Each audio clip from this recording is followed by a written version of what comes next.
I want to pull this story from the New York Post.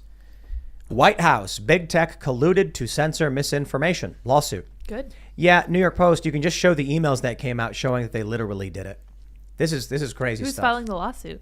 A bunch of people. I think it's Gateway Pundits involved. The state of Missouri is involved. I think that's the lawsuit where this is coming from. This I just had Jen and Eunice on my show, and it hasn't even come out yet. But I'm going to look up her association because she is co-plaintiff with 2 attorneys generals on this. Cool. And this discovery is more like, we knew this was happening because the White House was actually saying it from the podium, and right. Biden was saying Facebook is literally killing people. So this is not actually news, except they now have documentation that there was a ongoing coordination process where the government was dictating to tech companies what they were allowed to say and what they were demanded to take off. And it's now time to sue Facebook into oblivion. Anyone. So you need to look at the emails and look at the stories. Anytime Joe Biden has referenced COVID policies, I think anybody who tried sharing anything related to that should join a class action lawsuit against Facebook and the U.S. government for collusion, violation of First Amendment rights, because the government was actively suppressing that information with the assistance of Facebook. And you should now all have standing. Large class action. That would be fantastic. I'd be involved in that. I remember posting in 2020 about some COVID stuff, about some documents, and after that, totally blacklisted. Yeah, and there no notice that it happened. I just started getting 3 likes per post after that, and now I'm sure my page is in some kind of YouTube blacklist. took down 500,000, probably more than that, videos that had to do with COVID stuff, and then changed their policy and didn't put the videos back up. There is an obvious censorship element to this that they are not willing to answer for. Okay, so I just want to fill in the blank there. The Jen and Eunice, who's with the new Civil Liberties Alliance, and they are representing Jay Bhattacharya, one of the signers of the Great Barrington Declaration, Martin Kulldorff, a couple other guys, and they have joined the Louisiana, Missouri Attorneys General on this. And I think it goes to the Supreme Court. Louisiana? Yeah. Oh, wow. I thought it was Missouri. Is it Missouri? 2. Missouri and Louisiana. Yeah. Wow. Yep. And this is going to be big. I think it's a big deal. And God help us, we need to save the First Amendment. I still think that matters. I agree. Is that crazy? I don't know. No, we need to evolve the First Amendment because we're creating a global government right now. And I think free software code is the future of free speech. If you can see what the code is doing, then that's like your sense of personal freedom in the environment. If you go into the metaverse and you can't see what the code is doing around you, it could be telling you lies and you wouldn't know it. Well, so could a human. It's okay for humans to lie. But for a software code, for an environment to lie to you, I think is when it's gone too far. What does that mean? Like if there's blatant lie propaganda, like if there's signs around you that are telling you something happened when it didn't. Yeah, that's the metaverse I'm talking about. When you're in VR, when you're in that's just an image posted by a person. What's the difference is, I guess, between what and what? An image posted by a person and a person saying the words. If someone creates an environment that they post false advertising or they post, false statement in political ads, it's created by a person, even if it is a sign that's physically appearing or virtually appearing. If I saw a sign that said turn right to the next Burger King, but to you the sign said turn left to the next Burger King, but neither of us know that we're getting fed different information, that's like a violation of my First Amendment. That's a violation of a human right, in my opinion. People need to know if they're being led towards something. Well, you said it's okay if humans lie. Why is that? Technically, you could lie to me. If you have an algorithm that's decided you should go to Wendy's and you should go to Burger King and it's automatically doing it, we should know that machines are doing that to us. When people don't realize, Facebook experimented on people. Do you guys know this? Yeah. They made people depressed on purpose to see what would happen. That's psychotic. We should have a right guarantee that they can't do that. There should be, I think we should abolish algorithmic feeds. It should be chronological and your followers. So if you follow something, you get shown it. It shouldn't be like we've decided what's right for you. Because Facebook actually started showing people content that would depress them to see if it would work, and it did. Sure did. They started then producing depressing content. It's creepy stuff. It's like 2014, I think they were doing that. What are they doing now? Oh yeah, exactly. Mark Zuckerberg is I think he's big time into psychology. That's a big part of what this is for him, is a psychology experiment. I mean, he said that pretty openly, that he loves experimenting on the human psychology. I don't want to put words in your mouth, Mark, but you've alluded to that fact. I think he was in college for psychology at the time that he was building Facebook. Yeah, I agree, man. It's a new world and we got to take it by the horns. If we don't, it's going to gore us. Do you guys think that technology, this kind of social media technology that is doing all this stuff, is this generally been a good thing, or is this what's creating all of this chaos? It's the chaos. It's neutral, but people are using it to create massive chaos. I think, under the guise of American law, like property, IP law. You can't just own a world, Technology is neutral, but it's basically like, crystal meth. If you just start mass producing it and giving it out to people, and it's like, imagine if companies came out, they started giving out free crystal meth to everybody. In order to have a job, you had to have it. It's like, you're going to come and work, but you're on meth, right? And that would be insane. We can see the problem with that drug addiction. But what social media is exactly that. So when you have a group of people that don't really have the cognitive faculties to lead, and I'm not trying to be disrespectful to everybody, but some people are really dumb, and some people you can be disrespectful to if they know they're manipulating. But you have people who are just blindly marching in lockstep with this gutter garbage algorithmically fed nonsense. You have to have it. They're creating a world of chaos and nonsense, and that's what the modern left is. I don't view it as a political movement, sort of. I've talked about this. It's a chaotic, destructive force. It's like a fire. That's all it is. It's like fire. You have the left and the right, the traditional left and right in this country. And that's why, as I mentioned the other day, if I sat down with Ben Shapiro, we're going to disagree on your traditional left and right disagreements. And then we're going to shake hands and be like, America's great. But then you have this left, this quote unquote left, which is just a fire that burns. There's no reasoning with it. You could go up to it and you can say, here's a video of Joe Biden admitting to a quid pro quo, and they'll smack it out of your hand and be like, fascist, fascist, fascist, and just start screaming because it's fire. There's no rhyme or reason. A leaderless mob blindly marching in lockstep on social media, and that's what you end up with. But this is nothing new. And the entirety of human history has crazy mobs doing the most inhumane things, mass murder stuff. But it's amplified. It's addictive. Like, We've always had crazy people, but we haven't always had systems that incentivize you to post inflammatory things. Instagram, right? Young girls are getting depressed because they're not getting enough Instagram likes. Now they're doing Photoshops and filters on their apps. Now women are getting plastic surgery to look like the filters. Like, this is derangement. There's a family that's suing Instagram because their daughter started using it at a young age, like 13 or something, and developed really serious anorexia and anxiety, and they believe that it's directly correlated to her addiction to social media. Well, these CEOs don't give their kids phones. Mm-hmm. Everybody else does. And it's like, the dude selling the drugs knows not to let their kids have it, but the families are told to do it. It's the right thing. Yeah, it's like addictive printing press fire drug.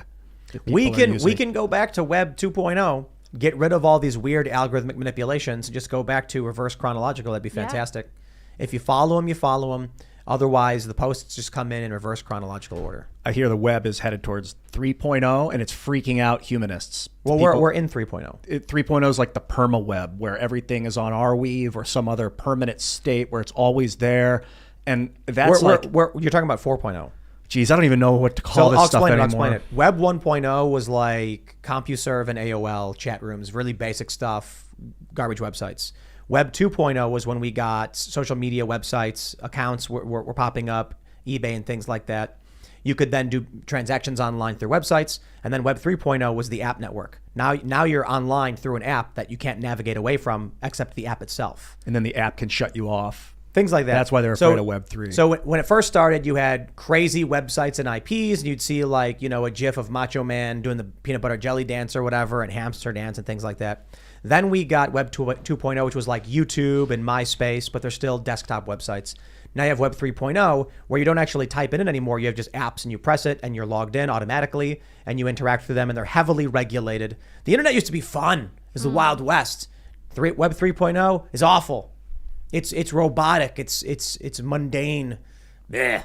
And then Web 4.0 is, I don't know what they're expecting that to be like. I don't know. It's the Matrix. We're going to go straight Metaverse. to the Neuralink.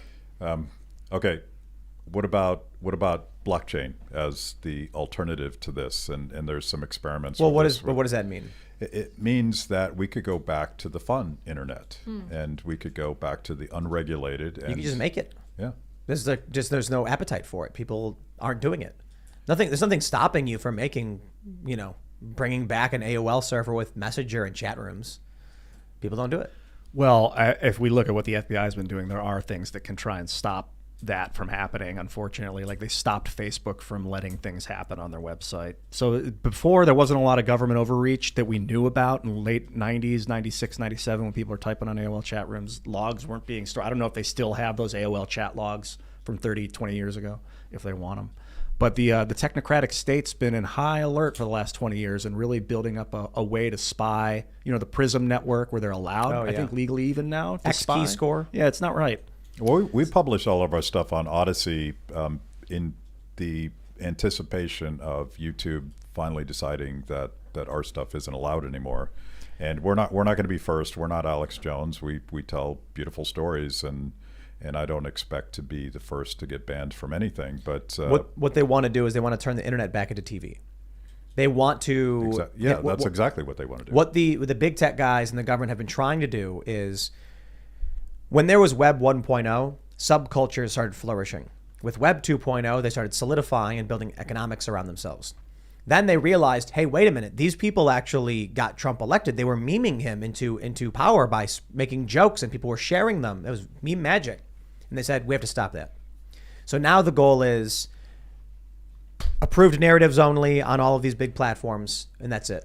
They started banning conspiracies and all the fun content. Man, it was a good day, back in 2010. I'm super concerned when you could watch flat Earth videos and they'd be on the front page of YouTube, and you'd be like, "Oh, that's so dumb and silly." And now it's like you go to the front page and you got Mr. Beast and you got CNN. But this is the whack-a-mole that I'm talking about. Is like every time people get new tools to be more liberated and think for themselves, they come in with a new scheme, more aggressive, more authoritarian every time they do it, to try to shut it down, and then something else emerges. And I think that there is a technological solution, because I don't want to live in the matrix, and I don't think most people do. What concerns me about the whack-a-mole thing, because you're right, when people are whacked down, the consciousness will rise up somewhere else, and it'll keep happening, and they keep trying to stop it. But if you don't know you're being whacked, if you think everything's going out normal, but it's being tweaked somewhere between you and the listener because of secret algorithms, then there might not be an uprising because you don't even know you're being manipulated. That's what I'm concerned with and I want to avoid. Well, you can see trends like young people make fun of people that are on Facebook now. That's what Grandpa does. And they've migrated, and they're curating their own content. They're watching shows like this. They're binge watching things on Netflix, and they're all on YouTube. None of these platforms are completely free, but they're more free than the sort of manipulation on Facebook. I remember when we started Free the People, we thought that young people had short attention spans. But it turns out that Facebook manipulates you into not paying attention for very long. Yeah. So what happened? People that didn't like that, they migrated to YouTube and other places. I think that, I believe in the wisdom of crowds. I believe that people figured this stuff out, and I think that the revolution is going to be those people choosing for themselves. I think the strange thing about the internet is that it was so disruptive, and by regulating the internet, you can really regulate basically every part of human life. I've never had a job that didn't in some way involve the internet, which is sort of crazy. There are generations that was not true for. Even people who worked in Congress, who wrote bills, like they, before the rise of the internet, there were other ways of operating, and now I can't imagine life without it. Not just that, even if you work at a fast food restaurant these days, you have apps to order food, so you're getting the internet coming. And to schedule what shift you're working.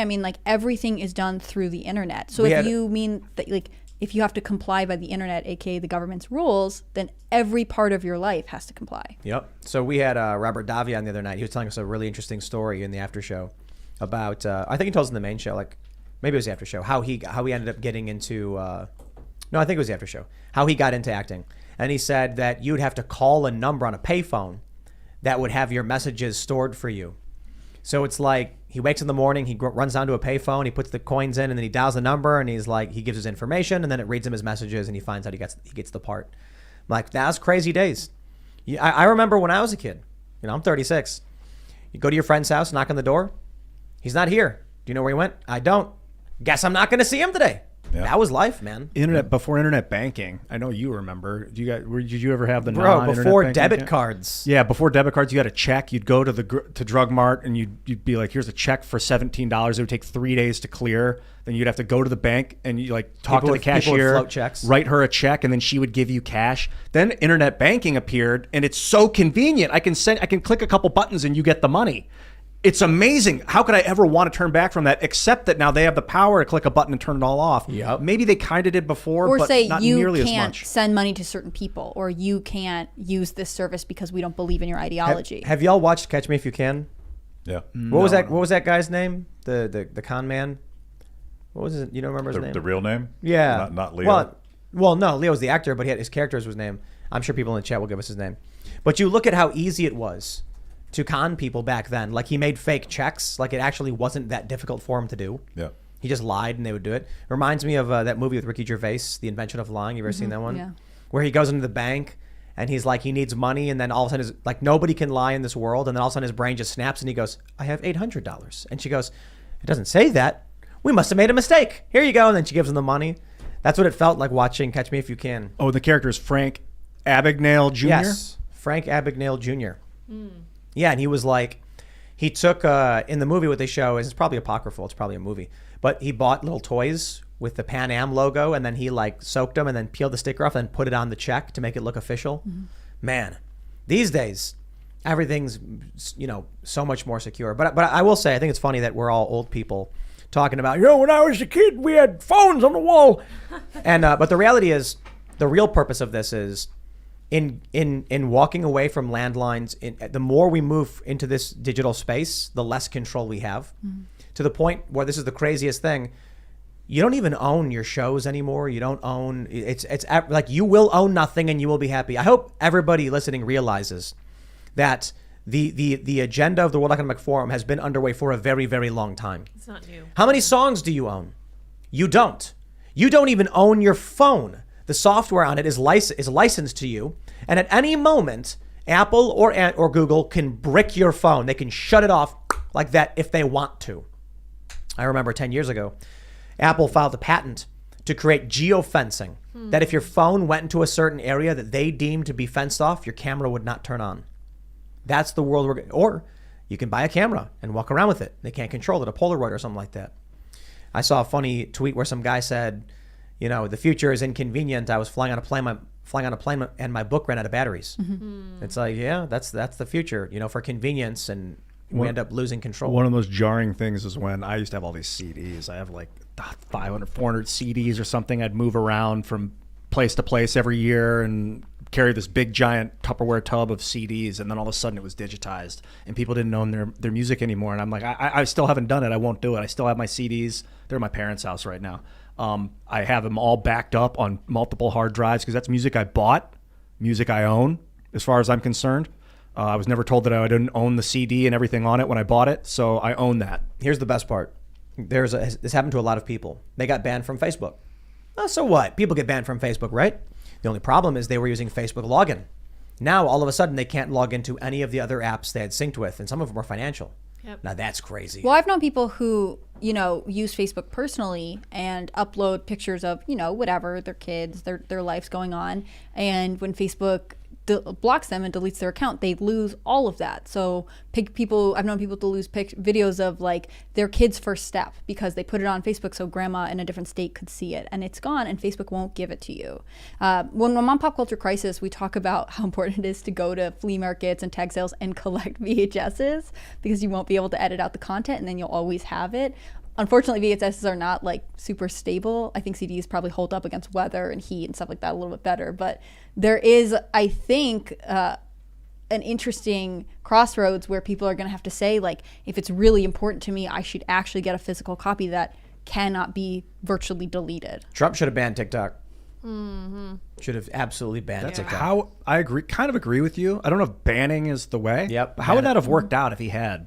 I think it was temporarily restricted, wasn't it? It was, I think, under some conditions. I mean, there are a lot of reports coming out right now, and I don't want to be too alarmist about it, but of in different states, they're getting back their like learning standards from last year. They evaluated kids, and so many kids are behind intentional benchmarks. And I think a lot of it is because lockdowns were bad, but also we didn't intervene on the parts of the internet that we should have. And I don't actually like intervention, so it's hard for me to say that. But the TikTok thing is that China is controlling what our kids are seeing, and they're banning shows like us. We got banned for no reason. They just nuked us off the platform. And it's obvious. They want kids to see their moral ideology, so they'll grow up and they'll not agree with this. That's their plan. They want your kids. So conservatives have to win on the education front and on that front, and Trump banning it would have been a seriously bad day for the woke cultists. And from what I've understood and read about the algorithm for TikTok, they actually changed the algorithm based on what country they're in. So kids in China are not served the same content that TikTok users who are under the age of 18 in America are. You know, you might get more engineering content served to you if you're a teenager in China than you would in America. Right. And that is... In America, it's woke garbage. In China, they don't allow it. So someone chatted that kids aren't watching YouTube, they're watching TikTok. Actually, there were several studies and some polls done and found that YouTube is the most popular video platform for all ages. But TikTok is very, very prominent among kids. So if they're at school, they're probably on, And there's an ecosystem, right? So if you have a creator who's popular on TikTok, they probably also have a YouTube channel and an Instagram, and you're floating between sort of. But they're not going on YouTube until they get home. They're on TikTok when they're on their phone. But TikTok is creepy. Chinese controlled data being sent to them. There's a new style of entertainment on TikTok where it's like they'll say a thing and then there's a cut, and then they'll say another thing and then there's a cut, and then they'll say a third thing and then there's a cut, and it's like those disjointed 3-second statements edited all together as if it's to be one sentence, as opposed to like just a 10 or a 30-second statement. Oh, bro, here's the best thing.